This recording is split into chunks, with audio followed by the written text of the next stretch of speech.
Hi friends, PG న్యూస్కి స్వాగతం. కువైట్లోని Hawally security directorate support patrols మాదక ద్రవ్యాల రవాణా మరియు పంపిణీలో పాల్గొన్న టాక్సీ డ్రైవర్ను అరెస్టు చేయడం ద్వారా మాదక ద్రవ్యాల అక్రమ రవాణా ఆపరేషన్ను విజయవంతంగా అడ్డుకున్నారు.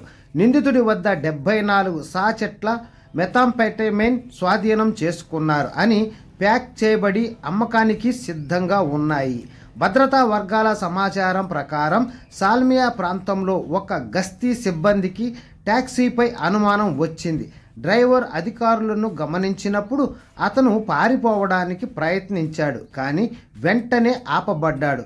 భయంగా మరియు గందరగోళంగా కనిపించడంతో అతని ముందు జాగ్రత్త తనిఖీ గురి చేశారు. వాహనం లోపల ఒక బ్యాగులో దాచిన మెథాంఫెటమైన్ బయటపడింది.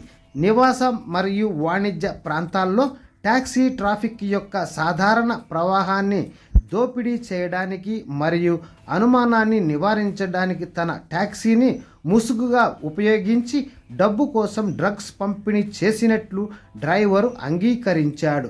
స్వాధీనం చేసుకున్న అన్ని మాదక ద్రవ్యాలను జప్తు చేశారు మరియు తదుపరి విచారణ కోసం నిందితుడిని జనరల్ డిపార్ట్మెంట్ ఫర్ డ్రగ్ కంట్రోలర్కు బదిలీ చేయడం జరిగింది.